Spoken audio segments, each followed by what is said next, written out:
Salut à tous, aujourd'hui on est avec Zef après la défaite de MKOI 3-1 contre G2. Euh, bon Zef, j'ai l'impression que les games aujourd'hui, que ce soit avec le chrono break, votre throw et même dans le gameplay en général, étaient un peu chaotiques. C'est quoi ton avis un peu à chaud après le BO? À chaud, peut-être un manque de préparation pour le match. Moi, de mon côté, j'avais l'impression d'avoir fait de bonnes drafts, tu vois. Ouais, Genre, peut-être la première, je me disais c'était bien, mais peut-être que c'est pas bien. Au final, il faut que je réévalue, faut que je réfléchisse ce soir, que je me pose et que je regarde un peu ce qui s'est mal passé, ce qu'ils ont voulu faire, un peu comprendre leur point de vue, tu vois. Donc, la deuxième, je pense que c'était vraiment free, mais on l'a perdu parce qu'on a mal joué, tu vois. Ça ouais. arrive. Euh, voilà, bon, après, c'est autre chose qui arrive. Je pense qu'aujourd'hui, ils ont mieux joué que nous, de manière générale, mais je trouve que au-delà de ça, je trouve qu'on n'a pas montré grand-chose, tu vois. Ce qui était un peu dommage, donc c'était juste un jour sans, tu vois. Euh, c- donc à chaud, ouais, c'est pour ça. Moi, je dirais juste les drafts, pas trop un problème. Évidemment, la dernière draft, ça pue la merde. Mais c'est comme ça, tu vois. Genre, en fait, Ouais, il faut bien comprendre il faut qu'on gagne cette game et la prochaine, tu vois. Donc, il faut qu'on fasse des sacrifices pour que aussi la prochaine game en red side doit être bien aussi, tu vois. Donc, il faut faire des petites concessions et espérer d'avoir un truc qui peut gagner la game tout en mettant la prochaine game mieux, tu vois. ouais. Donc, c'est pas en mode on laisse les champions for fun, tu vois.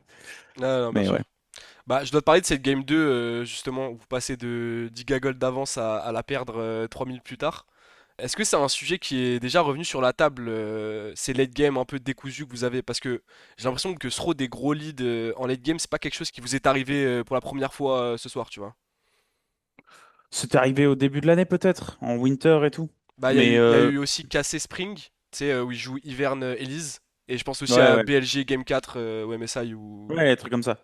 Ouais, je suis d'accord. Ça, non, mais de toute façon, on est une équipe tu sais, avec des très gros hauts et des très gros bas, tu vois. Ouais, Et je pense qu'aujourd'hui, on est dans un bas, tu vois. ok. Et je pense que G2 était pas potentiellement tous dans. La plupart de leurs joueurs, mais tu vois, pas tout le monde n'était dans un haut. Je trouve pas que tous leurs joueurs ont bien joué, tu vois.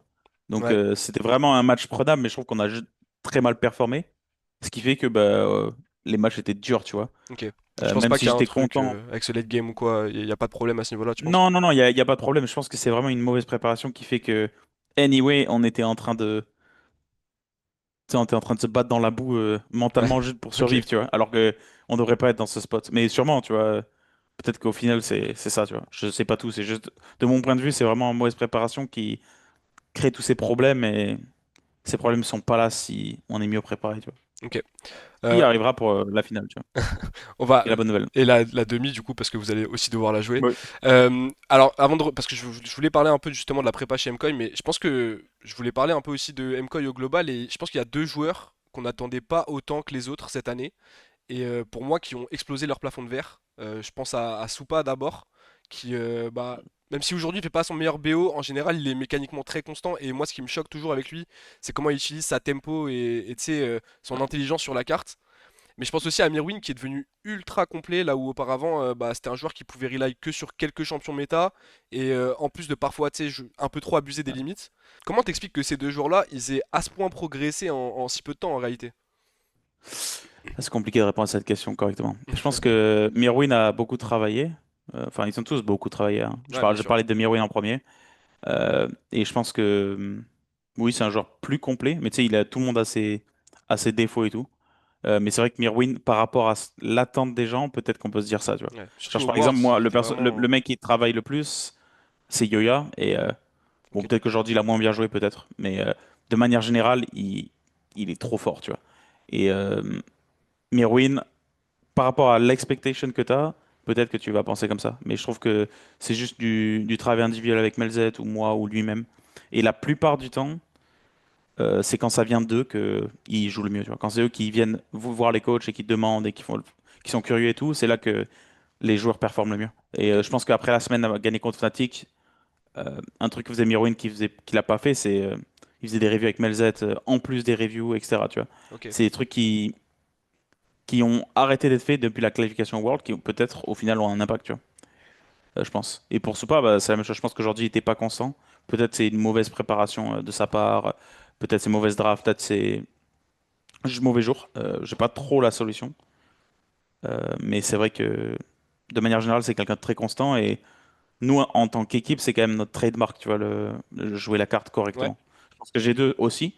C'est des bons side laners, même s'ils simplifient le jeu récemment, de la manière de stack les Drake et de groupe sur Mhm. objectif et Fist, qui est une très bonne façon de jouer, c'est juste, ils simplifient, tu vois.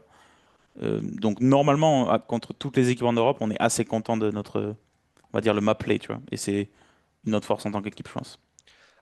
Ok, donc pour revenir sur la prépa un peu, je sais que tu as une grosse place du coup, comme tu l'as dit dans la prépa et le coaching de MCOY. Cette prépa, elle a été très très plébiscitée, surtout au playoff du Spring. C'est quoi, à ton avis, l'edge que vous aviez par rapport aux autres équipes sur la prépa à ce moment-là? Parce que d'un point de vue extérieur, franchement, ça semblait vraiment flagrant que vous arriviez avec beaucoup plus d'armes que les autres équipes, tu vois. Bah, tu vois, par exemple, ce match, là, ça va être important. C'est un match qui est intéressant parce que tu vois, on a perdu, mais je Mhm. trouve que on a beaucoup d'informations pour le prochain match contre G2, tu vois. Ok. Et donc, ils vont devoir. En fait, le meilleur play qu'a G2 maintenant, c'est de refaire des choses, de recréer des nouvelles choses pour nous resurprendre. Mais s'ils font pas ça, il y a de grandes chances qu'on soit dans un très très bon spot la prochaine fois contre eux, tu vois. Et souvent, c'est ce qui se passe. Tu sais, tu perds un match, tu t'adaptes, les mecs s'adaptent pas tant que ça, ils perdent, ils ont envie de s'adapter, tu vois.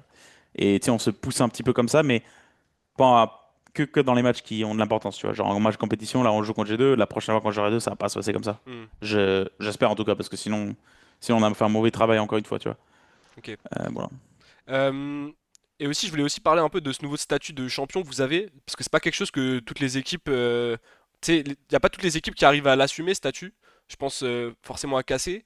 Vous sortez plutôt bien pour l'instant, puisque bah, vous avez l'air vraiment d'être l'équipe la plus en forme après G2, tu vois. Donc, je voulais savoir un peu en tant que coach d'une équipe championne qui réussit justement à se maintenir en forme, c'est quoi ton read un peu extérieur sur les problèmes que traverse la cassée ces derniers temps? Les problèmes que traverse la cassée. Ouais. Oula, alors je suis pas dans leur équipe. Non, bien sûr, C'est toi, pas je te dis facile. vraiment extérieur. D'un point de vue extérieur, c'est quoi, tu vois, comment tu vois le truc? Euh, Peut-être un manque. Je sais pas comment juger cassé en fait. Parce que je pense pas que je pense que tu vois les gens ils copent sur internet en disant que leurs drafts sont mauvais et tout. Ouais, C'est faux, tu vois. C'est des drafts totalement fine, tu vois. Genre je trouve que G2 aujourd'hui ils s'en battaient les couilles des drafts. Ils ont juste bloqué les champions. On savait à chaque fois ce qui allait se passer. On a échangé des champions, tu vois. C'était chill. ouais, Euh, je trouve que les drafts que font G2 et qu'Accorp en général sont pas mauvaises, donc c'est pas un problème. Je dirais que à ce moment c'est plus les meilleurs à ce qui était leur trademark, tu vois. Genre par exemple G2 ce qu'a fait aujourd'hui de stack les Drake. Tu prends la game. Quelle game, la une ou la 2 je sais plus qu'on joue. Je crois que c'est la une. Ou est-ce qu'on fait un kill, on fait la Takan, tu vois. ouais, Et ensuite, bah, ils prennent la position sur le dragon, tu vois. En fait, ils contestent pas la Takan et tout, tu vois. C'est des bonnes choses, hein. C'est des trucs qu'on ferait aussi. Mais du coup, eux, ils priorisent énormément les dragons. Et c'est un truc que K-Corp à l'époque faisait ouais, très c'est vrai, très bien. c'est Et vrai. je trouve qu'ils sont moins constants là-dedans qu'ils puissent l'être. En tout cas, G2 performe mieux à ça que. Mais c'est peut-être des conséquences de laning phase, de draft ou de je sais pas quoi, tu vois. Mais c'est juste d'un point de vue extérieur, ce qui faisait le trademark, ce qui l'ont fait gagner le Winter, ils se sont un peu oubliés, tu vois. Ok, Peut-être. ok. Ouais, non, de toute façon, ça fait sens, puisque même en général, on voyait souvent, tu sais, ils tentaient des nouvelles choses, des nouvelles drafts, des nouvelles approches, et forcément, ça, tu sais, ça, peut-être que ça les a un peu déviés aussi de ce qui faisait leur identité, c'est sûr. Euh, je voulais aussi un peu revenir, du coup, bah, sur le fait que vous allez participer aux Worlds, parce qu'on le sait depuis la semaine dernière. Et donc, on parlait d'assumer le statut de top équipe EU. Bah, au Worlds, ça s'est rarement bien passé pour l'Europe, et c'est pour le coup, c'est quelque chose qu'on n'a pas encore réellement connu, tu vois, une équipe qui assume son statut de top équipe au Worlds Mm. depuis bah, 2020. Je sais pas si vous avez pu en parler, mais c'est quoi un peu vos objectifs là-bas? Maintenant que vous avez plus vraiment cette position d'équipe qui découvre et tu sais, doit s'habituer aux événements inter. Bah, notre objectif, c'est gagner. Ok, Le problème, c'est que, tu vois, si on perd des matchs comme ça, ouais, euh, ça fait mal, tu vois. ouais, Des ouais, je matchs comme comprends.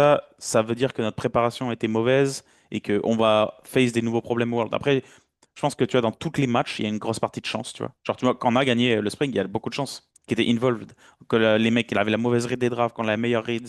Au final, oui, on a fait des bonnes préparations, mais on a de la chance que les mecs fuck up, tu vois. Mm. Et tu peux gagner les Worlds de cette façon, tu vois. Genre, je vais rien dire à DRX, mais dans l'idée, tu vois, tu peux gagner le World de cette façon. Et le plus important, c'est qu'on soit la meilleure façon de nous-mêmes et qu'on soit là pour compétir, tu vois. Et si on est dans un spot comme ça, avec un peu de chance, on peut le faire, tu vois. Bon bah écoute, c'est tout le temps qu'on a, je crois, pour cette interview. Juste avant de conclure, est-ce que si vous devez miser sur quelqu'un qui prendra la troisième place au Worlds, tu miserais sur qui sur les équipes qui restent? Je pense que c'est. Ok. Malgré tout, je trouve que, bon, Giantex, il pourrait peut-être battre Fnatic ou pas. Je pense pas. mais on sait jamais. Peut-être que Fnatic va se chier dessus. Ça peut arriver, tu vois. Ouais, Genre, ouais, en c'est fait, sûr. toutes les autres équipes sont pas mauvaises, elles sont moins bonnes, mais elles sont pas mauvaises, tu vois. Ok, Et je pense que Fnatic, leur gameplay est vraiment trop simpliste. Et je pense qu'ils vont perdre contre KC. ok, Après, tu vois, contre KC, ils ont perdu des games qui étaient imperdables, des games shaky, donc c'est assez dur de prédire, tu vois. ok, Mais je mettrais quand même K-Corp. ok. Bah écoute, on espère un KCM Koi en demi-finale à Madrid, ce serait pas mal, je pense. Écoute, merci beaucoup, Zef. Bon courage pour la suite Ouais, et repose-toi bien. merci. Passe une Ciao, bonne soirée. ciao. Bonne soirée. Ciao.